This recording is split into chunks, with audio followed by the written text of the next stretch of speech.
Hello everyone and welcome to Brilliant Brains. In this video lecture we are going to cover chapter number 1 class 9th history the French Revolution फ्रांसीसी क्रांति। इससे पहले वाली video में मैंने आपको introduction दिया था कि फ्रेंच रेवोल्यूशन के बारे में हमें अवेयर होना क्यों जरूरी है और ये कैसे पूरे वर्ल्ड के लिए एक इंस्पिरेशन का वे बनी थी। और हमने स्टार्ट किया था इंट्रोडक्शन से कि एक इवेंट से जो 14 जुलाई 1789 को हैपन होता है, क्या क्या उस इंसिडेंट्स के अंदर हुआ था। और लास्ट में क्वेश्चन छोड़ा था कि why all this was happening, वो सब चीजें क्यों हैपन हो रही थी, क्या रीजन था उसके पीछे। एक छोटा सा हिंट मैंने दिया था कि राजा और प्रजा के बीच में टकराव की सिचुएशन बनी हुई थी। क्यों बनी हुई थी? क्योंकि प्रजा खुश नहीं थी राजा से। रीजन क्या थे? उससे पहले आपको ये जानना जरूरी है कि सोसाइटी में वो कौन सा स्ट्रेटा था, कौन सा लेवल था सोसाइटी का, सेक्शन था, कौन सा वर्ग था सोसाइटी का जो कि नाखुश था राजा के द्वारा।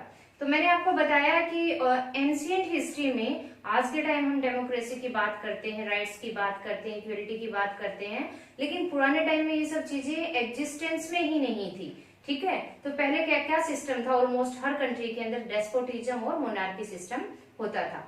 तो as he was in France also, तो फ्रांस के अंदर भी क्या था, राजा का सीन था। लेकिन यहाँ पे हम सिर्फ उस पर्टिकुलर राजा की बात करेंगे जिसके टाइम पीरियड के दौरान ये फ्रांस रेवोल्यूशन जो है, फ्रांसीसी क्रांति हैपन हुई थी, इसका आउटब्रेक हुआ था। कि वो राजा बेचारा इतना बदकिस्मत क्यों था कि सारी चीजें उसी के टाइम में step by step, one by one उसके ऊपर अनफॉर्चुनेटली उसके साथ हैपन होती चली गई और वो क्यों अपनी प्रजा को खुश नहीं कर पा रहा था। ठीक है, तो वो राजा थे लुई 16। कौन थे? लुई 16 मीन्स उससे पहले 15 राजा फ्रांस के ऊपर राज कर चुके थे।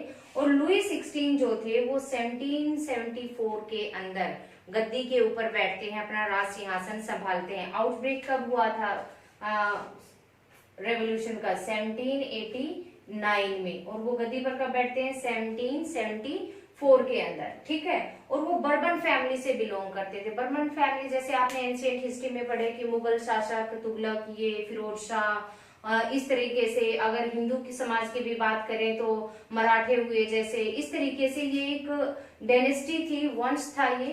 तो बर्बन फैमिली का वो था लुई 16 राजा वो बना फ्रांस का, और 1774 के ऊपर वो राज सिंहासन को संभालता है। लेकिन अनफॉर्चुनेटली जो सिचुएशंस थी उस टाइम फ्रांस के अंदर वो उसके फेवर में नहीं थी। ये कहिए कि उसी का बैड लक था। तो जब वो गद्दी पर बैठता है तो फिर उसकी शादी होती है ऑस्ट्रेलिया नहीं, ऑस्ट्रिया एक कंट्री है, ये भी फ्रांस के साथ में नेबर कंट्री है। ऑस्ट्रिया की राजकुमारी के साथ उसकी शादी होती है और उसका नाम था मैरी एंटोनेटी। ठीक है, मैरी एंटोनेटी जो ऑस्ट्रिया की प्रिंसेस थी उसके साथ उनकी शादी हो जाती है। लेकिन अनफॉर्चुनेटली राजा के साथ क्या होता है, शादी होना एक अच्छी बात है, वो गलत बात नहीं थी, लेकिन वो गद्दी पर बैठा। तो गद्दी पर बैठना सिर्फ ये नहीं होता कि हाँ मैं राजा हूँ और मुझे सारी चीजें लग्जरियस लाइफ लिव करने के लिए मिलेगी, नहीं। बहुत सारी जिम्मेदारियां सर पे आती हैं।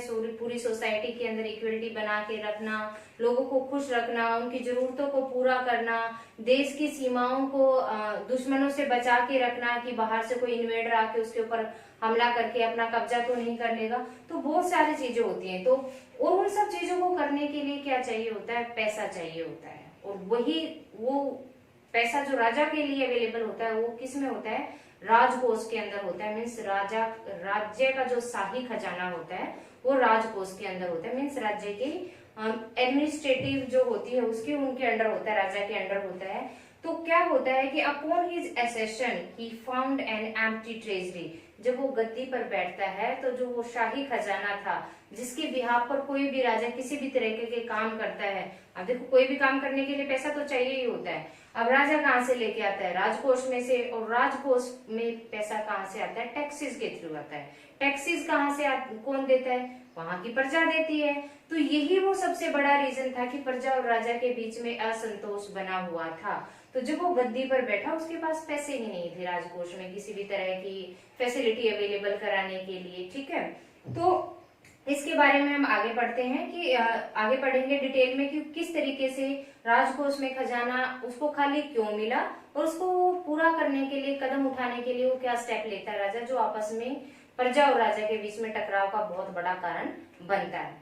तो उसके लिए आपको ये जानना जरूरी है कि सोसाइटी किस तरीके से बिल्डअप थी, किस तरीके से डिस्ट्रीब्यूशन सोसाइटी का लोगों के अंदर किया गया था। जैसे हमारे यहाँ हम पुराने टाइम से, ऋग्वेद टाइम से पढ़ते आए हैं कि ब्राह्मणों, ऋग्वेद के अनुसार ब्राह्मणों ने 4 वर्ण बनाए हुए थे, ब्राह्मण, क्षत्रिय, वैश्य और शूद्र। कुछ कुछ ऐसा ही वहां पर भी था, ठीक है। लेकिन वहां पे उसको स्टेट का नाम दिया गया।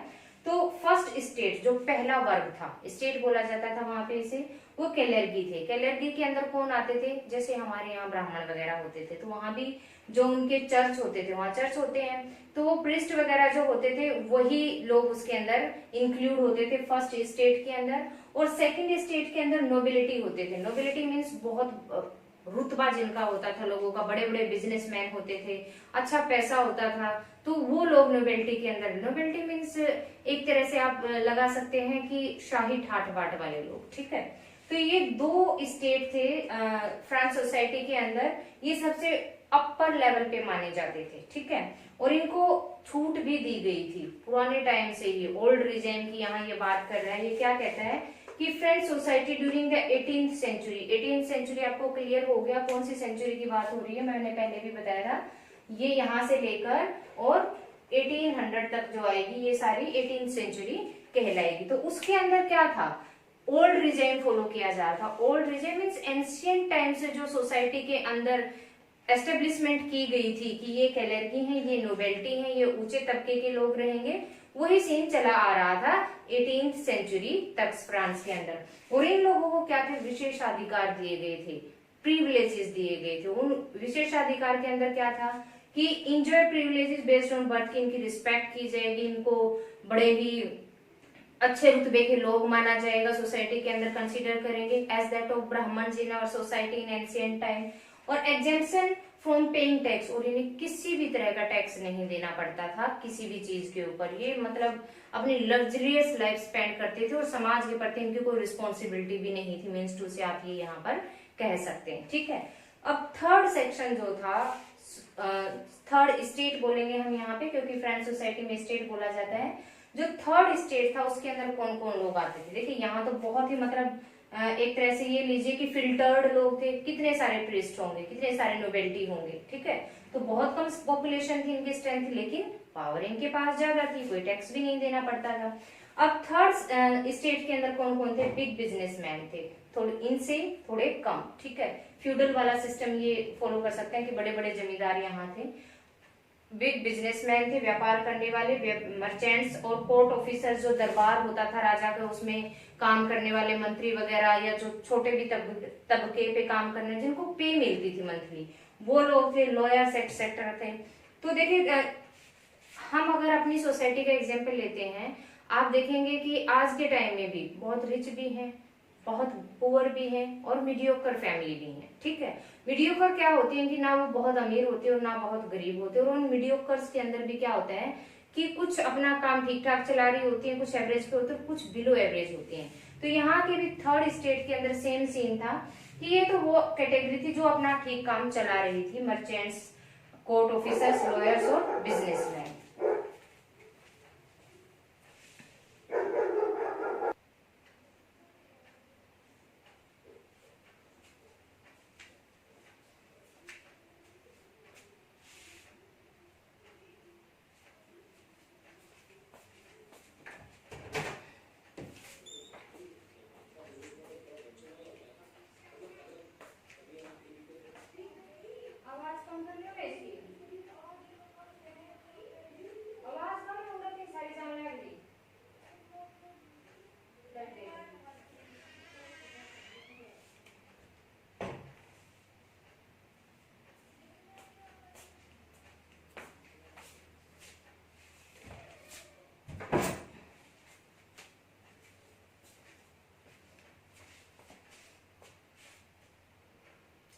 तो ये सेक्शन वो था सोसाइटी का जो अपना ठीक ठाक काम चला रहे थे। फिर आते हैं एवरेज वाले, जिसके अंदर पीजेंट्स और आर्टिशंस थे, कलाकार लोग और किसान लोग थे, जिनके पास अपनी थोड़ी बहुत जमीन थी और कलाकार अपना खुद का काम कर लेते थे। तो ये एवरेज वाले लोग थे, ये भी अपना काम ठीक चला रहे थे। फिर था थर्ड सेक्शन जो बिलो एवरेज आता था, उसके अंदर था स्मॉल पीजेंट्स, मीन्स बहुत छोटे किसान, जिनके पास आधा हेक्टेयर भी जमीन नहीं होगी इस तरीके से, या फिर वो दूसरों के खेतों पे भी काम करने के लिए मजबूर हो जाते थे कई बार।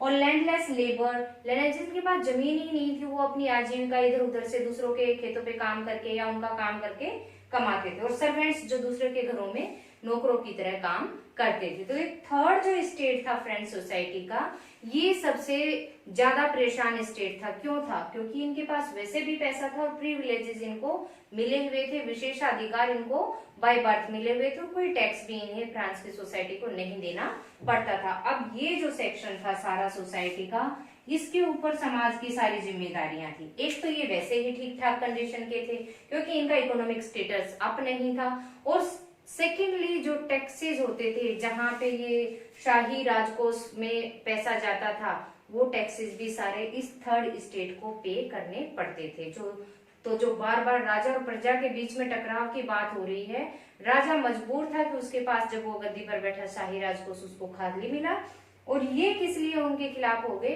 क्योंकि एक तो ये पहले ही गरीब थे, ऊपर से सारे टैक्सेस इनको पे करने पड़ते थे। और कुछ सिचुएशन राजा की तरफ से ऐसी हो गई कि ये और भी उनके खिलाफ हो गई। परेशान तो ये थे ही, और एक चोट ऐसी लगी कि ज्यादा दर्द इनको हुआ और खुलकर ये राजा के खिलाफ हो गए। तो वो इंसिडेंट जो था इन सब की वजह से हुआ था। ठीक है, अब क्या था कि वो टैक्सेस कौन से थे? जो दो टैक्स थे फ्रांस सोसाइटी के अंदर जो मेनली पे करने पड़ते थे इस थर्ड स्टेट को। पहला था टाइट्स। टाइट्स के अंदर क्या होता था? टाइट्स का मतलब होता है किसी भी चीज का 1/10 पार्ट, 10वां हिस्सा, दशमांश भी आप इसको कह सकते हैं। तो नाम से ही क्लियर हो जाता है। ये टैक्स कैसा था? टैक्स लाइड बाय चर्च, ये चर्च को देना पड़ता था इस थर्ड स्टेट को, उसकी देख रेख के लिए। वो जो प्रीस्ट वगैरह थे, नोबेलिटी वगैरह थे, उनके लिए ये हिस्सा जाता था, क्योंकि वो तो कोई टैक्स पे नहीं करते थे, प्रिविलेजेस उनको थे। तो ये वो टाइप था जो कि चर्च के द्वारा लिया जाता था। Means 1/10 of total produce. इसका मतलब होता है कि जितने भी प्रोडक्शन, मान लो ये पीजेंट थे, यहाँ पे पीजेंट्स चाहे स्मॉल हैं और चाहे थोड़े से 1-2 हेक्टेयर वाले पीजेंट्स थे, मान लो इनके खेत में लगा लो 100 क्विंटल के करीब अगर फसल की प्रोडक्शन होती है, कोई भी क्रॉप ग्रो की, तो उसका 100 का 10वां हिस्सा मीन्स 10%, 1/10 उसको देना पड़ता था। 10 क्विंटल वो चर्च को दे देते थे। लेकिन सिचुएशन क्या थी कि जो पीजेंट्स थे उनकी को फार्मिंग के लिए मॉडर्न इक्विपमेंट्स नहीं थे, क्योंकि टेक्नोलॉजी उस टाइम इतनी डेवलप नहीं हुई थी, इंडस्ट्रियलाइजेशन भी नहीं हुआ था उस टाइम पे। तो मेनली क्लाइमेटिक कंडीशंस के ऊपर प्रोडक्शन डिपेंड करता था, और वो बहुत ज्यादा नहीं होता था। और जो जितना भी होता था, मान लो कई बार तो ये सिचुएशन आ जाती थी कि सूखा पड़ जाए, फसल अच्छी नहीं हुई, तो खुद के खाने के लायक जिनके पास अपनी इतनी प्रोडक्शन नहीं होती थी, after then they have to pay 1/10 to the church as the form of tax के रूप में इनको वो देना पड़ता था। ठीक है, सेकंड क्या था? चाइल्ड। चाइल्ड के बारे में क्या था?